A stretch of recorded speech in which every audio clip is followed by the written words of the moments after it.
Among ST elevation myocardial infarction patients, 40 to 65% have one or more significant coronary stenoses in addition to their culprit lesions. So we're looking at the impact of multivessel revascularization on health status outcomes in patients with STEMI and multivessel coronary disease. To do that, I'm with the study's author for the November 10th issue of JACC, Dr. John Spertus, MD, MPH, Director of the Health Outcomes Research at St. Luke's Mid-America Heart Institute, and also a professor at the University of Missouri, Kansas City.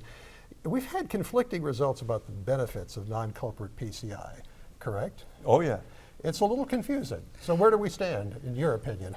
Well, so it's a shifting playing field. I mean, you know, historically we thought that treating the additional vessels led to increased risks for the patient, increased death. It did not seem wise, and the clinical understanding was that at the time the patient comes in with a completely occluded coronary artery, open that artery, that's their big problem, and then let them have time to heal, reevaluate. If they continue to have symptoms, if they in any way are not doing great after their blocked artery's been opened, then consider addressing the other stenoses that you see. And that has really been embraced for a long time. There have been new studies questioning that. And in many ways, you know, we've gotten much better at angioplasty over the years. We have better technologies, more skill. We're much faster at opening the culprit artery than we used to be in these historical studies. And so as people have tried to push the envelope and say, look, I've got the patient on the table,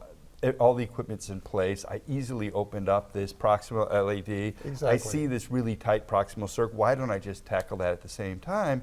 And the culprit studies and other efforts to try and look at the clinical benefits of doing multivessel angioplasty have come out, and there are considerations. Do you actually do it at the time of the initial primary PCI? Do you stage it during the hospitalization to, in essence, preemptively treat these other blockages before the patient leaves the hospital? And the community's been struggling with what's the right way to go. The guidelines, I know, are being changed. Until 2013, they had said no. They said no. They said it was a class 3.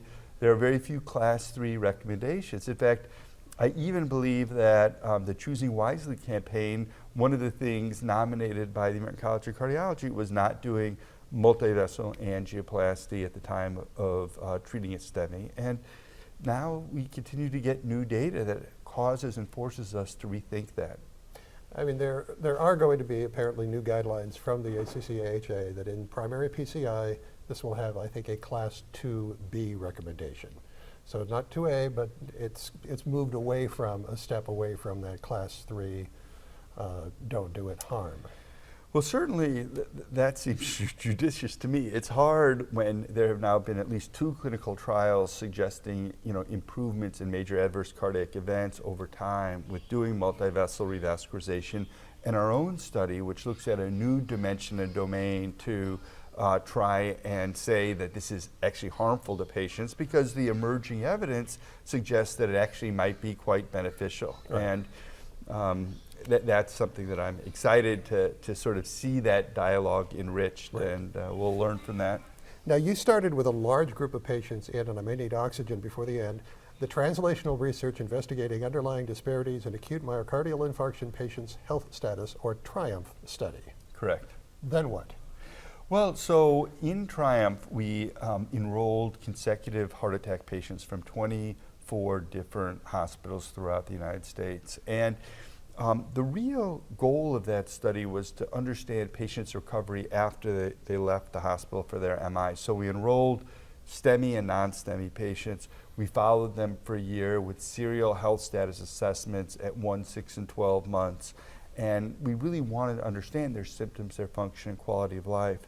For this particular study, we were interested in those patients who did have, as you cited in your introduction, multiple other blocked vessels beyond the culprit when they were treated for a STEMI. So right. It's a very unique and important subset. It's a very unresolved question. And you know, many of the studies that have been designed and many of the analyses that could be done from the NCDR or other large observational registries can only look at survival. They can only look perhaps at subsequent heart attack rates. But one of the principal advantages of treating another blocked artery is alleviating the patient's angina, improving their quality of life. Those are critical benefits of percutaneous revascularization. They're a real goal for treating our patients. And so we questioned, well, if we compared those who did and did not get multivessel revascularization at the time of their original procedure, was their health status better over the next year? And this was not a randomized trial. It was an observational study. We used a lot of sophisticated statistical methods to try and compare apples to apples, and it will never, sort of be perfect. But what we saw was that patients who had multivessel revascularization had significantly better angina control over the following year. They had significantly better quality of life over the following year than those patients whose other blocked arteries were not addressed. And I hope that this stimulates those who will be designing future clinical trials to think about the patient's perspective and capture their symptoms, their function, and quality of life, because it's a very important additional benefit of offering multivessel revascularization, and one that we can quantify and understand, and eventually recognize that some patients will get even more quality of life benefit from multivessel revascularization, and some may not. And we can take a more conservative approach with the latter, but those who benefit a lot, we should be very aggressive in treating their other blockages. I probably should ask you, what was your definition of multivessel revascularization? So it was addressing the, leaving no artery with greater than 70% stenosis. So it's treating the other arteries with, that had a 70% blockage or more during the hospital stay. Now, multivessel revascularization was associated with improvements in both angina and quality of life, but not mortality or repeat revascularization procedures. You quote, to our knowledge, this is the first study to evaluate patients' perception of their systems and quality of life. And at this meeting, you're talking about the case for and arguments against moving quality of life assessment front and center, correct? Correct. So what are you talking, in that particular discussion you're having here, you're going to argue with yourself, because in the paper you're obviously saying quality of life can be very important. But is it time to move it up front and center? What are the arguments for? What are the arguments against? Well, so fundamentally, what are our goals in treating our patients? We either want them to live longer or feel better. And, who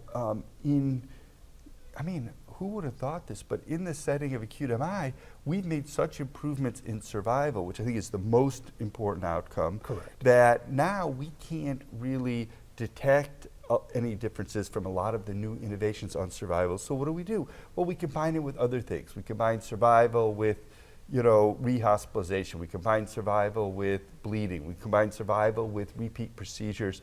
A lot of those other events aren't nearly as bad as death. And what we haven't done is say, well, why don't we start paying a lot of attention to capturing how our patients are feeling? If that's one of our goals, is to make them feel better, to have a fuller quality of life, to have fewer symptoms, we ought to be designing our trials for that outcome if we don't have the power within death alone to detect differences, because we can still define ways to treat patients that improve their outcomes. And there's nothing wrong with making patients feel better, even if you don't make them live longer. Given the choice of living a set amount of time with no symptoms and excellent quality of life, or a lot of symptoms and poor quality of life, I would want the former. And so and this is the kind of discussion I have with my mom. She gets this, why the agency, why the larger scientific clinical cardiovascular community hasn't embraced health status as an equally meaningful goal of therapy and outcome to be quantified front and center in clinical trials baffles me. For 20 years we've been talking about it, and we see studies where the only benefit of the intervention is in quality of life. Courage is a great example. Didn't alter death, didn't alter MI. Significant improvement for a year or two with symptom control and quality of life. And you haven't seen angioplasty completely go away in stable coronary disease because it didn't affect death and MI. Right. We've continued to support and embrace it because it improves quality of life. And so if our behavior embraces the value of quantifying and improving patients' quality of life, then our trial design should also emphasize that as well. Well, for this paper that we've been discussing, please see the November 10th issue of JACC. And for CardioSource World News, I'm Executive Editor Rick McGuire. What I'm going to recommend to CSWN is that they transcribe your interview and we'll use it in print